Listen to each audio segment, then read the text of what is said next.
Merci de rester sur Social Télévision pour vous informer. Mesdames, Messieurs, bienvenue à cette grande édition du journal. Le président de la République, Félix Antoine Tshisekedi Tshilombo, a frôlé le sol ougandais ce mercredi 30 octobre 2024. Il a été reçu par son homologue Kagula Museveni.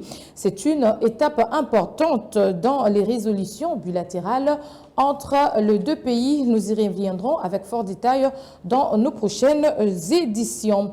Parlons de ce qui s'est passé cet avant-midi à l'aéroport national d'Endolo, les crashs d'un hélicoptère militaire dont les bilans fait l'état de 3 morts. Tous étaient des pilotes.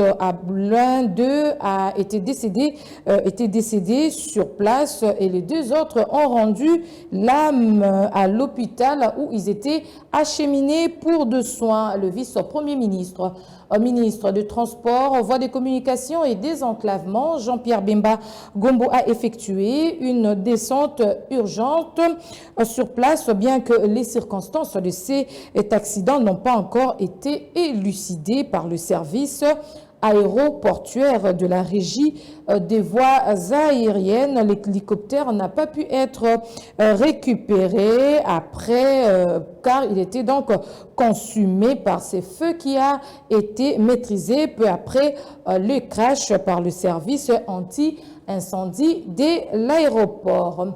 Restons dans ces secteurs pour parler de la régie des voies aériennes qui a signé un contrat pour la calibration des équipements de radionavigation avec la firme sud-africaine ATNS. C'était en présence de vice-premier ministre, ministre de Transport, Voies des Communications et Désenclavement. Élisée Ouamara et Yves Lechouangué signent ce reportage. Sous l'égide du vice-premier ministre, ministre des Transports, Voies de Communication et Désenclavement Jean-Pierre Bemba Gombo, la régie des voies aériennes a signé ce mardi 29 octobre 2024 à Kinshasa un contrat de calibration des équipements de radionavigation et de validation des procédures en vol pour 8 aéroports de la République démocratique du Congo avec la firme sud-africaine Air Traffic and Navigation Service. 8 aéroports de la République démocratique du Congo sont concernés par ces travaux de calibration des équipements de radionavigation et de validation de procédures en vol. Pour M. Sandil Ogana, qui a représenté la firme sud-africaine, le début de ces travaux de calibration des équipements de radionavigation est prévu dès janvier 2024 et cet accord constitue un moment historique pour son entreprise. En termes de collaboration entre ATNS et la RVA, ces moments ici, nous pouvons les considérer comme un moment historique. Et nous voulons vous rassurer que nous allons commencer les travaux de calibration au mois de janvier 2025.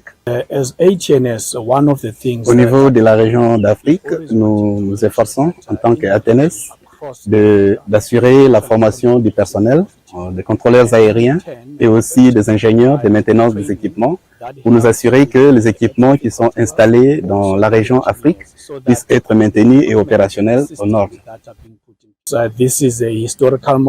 C'est un moment historique pour nous et c'est un début de collaboration effective avec la RVA.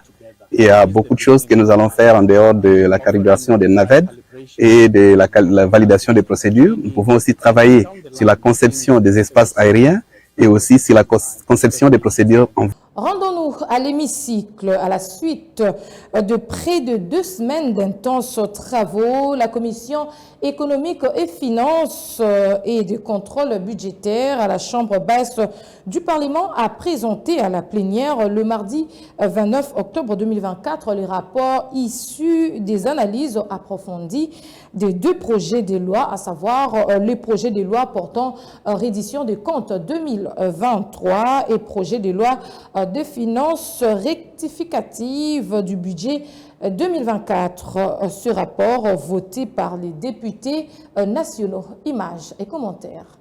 S'agissant du projet de la loi rectificative du budget 2024, le rapport de la commission ECOFIN que préside l'honorable Guy Mafuta a indiqué qu'il ressort une augmentation du budget des 44 milliards 410 millions de francs congolais par rapport au budget initial prévu en équilibre de 40 milliards 986 millions de francs congolais, soit une augmentation de 8,4%. Cela est principalement dû, a fait savoir ce rapport, à la négociation du contrat minier entre la République démocratique du Congo et les 6 communes dont l'essentiel des ressources sont affectées aux investissements et aux infrastructures. Les questions liées à l'éducation, la santé, les investissements, l'agriculture et les infrastructures ont-elles aussi reçu un regard particulier au cours de ces travaux de l'ECOFIN auxquels ont pris part les syndicalistes de certains secteurs publics du pays sur demande du président de la Chambre basse du Parlement. Les recommandations formulées par l'ECOFIN tant à l'endroit de l'Assemblée nationale et du gouvernement gravitent autour de poursuivre les réformes entreprises depuis quelques années en matière de lutte contre le coulage de recettes de l'État, renforcer l'encadrement du secteur minier en tant que grand pourvoyeur de recettes de l'État par la lutte contre toute forme de fraude minière en vue de s'assurer de la traçabilité de tout le produit minier sortant du territoire national, poursuivre les efforts visant à certifier les gisements afin de leur donner la valeur marchande qui leur convient dans la perspective de pouvoir lever de capitaux frais auprès des institutions financières internationales. En matière de dépenses, veiller scrupuleusement au respect des dispositions légales en matière de procédure d'exécution des dépenses de l'État, en l'occurrence la loi relative aux finances publiques, notamment en limitant strictement le recours au décaissement en procédure d'urgence. Changer la dénomination du poste budgétaire investissement sur transfert aux provinces et ETD en transfert aux provinces ETD pour les investissements. S'abstenir de la tendance de concocter le projet de province au niveau du gouvernement central sans tenir compte de besoins réels de provinces et ETD. Les ressources supplémentaires engagées suite aux retombées des négociations du contrat 6 communes doivent être orientées vers les investissements pour de croissance ou productifs. Prioriser le projet d'investissement porteur de croissance économique. En ce qui concerne les rapports du projet de loi portant réédition de comptes 2023, c'est un total de 43 recommandations qui a été fait à l'endroit de l'exécutif national, témoignant ainsi du travail minutieux et finement réalisé par la commission ECOFIN. Après lecture de ces 2 rapports accueillis avec acclamation, 343 élus nationaux ont voté l'adoption de ces 2 projets de loi. 2 ont voté contre, aucune abstention n'a été manifestée. Par conséquent, l'Assemblée nationale a voté ces 2 projets de loi. L'heure est donc maintenant à la préparation de l'examen du budget 2025, essence même de cette session budgétaire. Le gouverneur de la ville-province de Kinshasa, Daniel Bumba Lubaki, a poursuivi ce matin sa ronde dans les rues de Kinshasa, la capitale congolaise, pour s'assurer personnellement du respect des nouvelles mesures prises pour la fluidité du trafic routier à Kinshasa à titre expérimental. Regardez.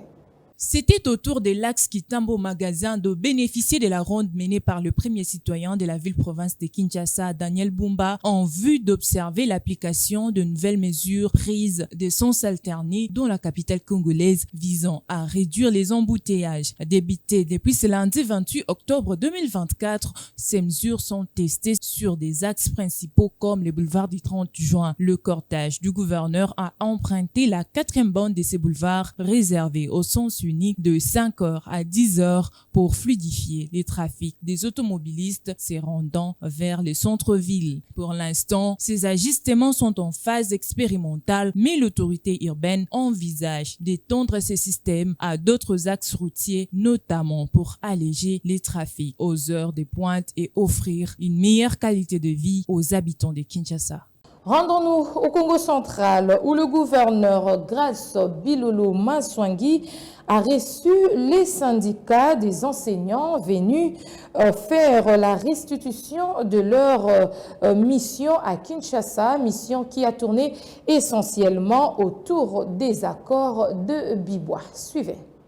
Le membre du syndicat national des enseignants Congo Central était reçu par le gouverneur Grace Bilolo. Au menu de leurs échanges, la restitution de leur mission effectuée à Kinshasa afin de prendre langue avec le gouvernement central, dans le but de chercher des solutions urgentes aux problèmes des enseignants. Soucieux de la promotion de l'éducation et de la formation de jeunes écoliers, le gouverneur Grace Maswangi Bilolo s'est montré très réceptif et satisfait de cette mission. Joël Ngimbi en fait le point.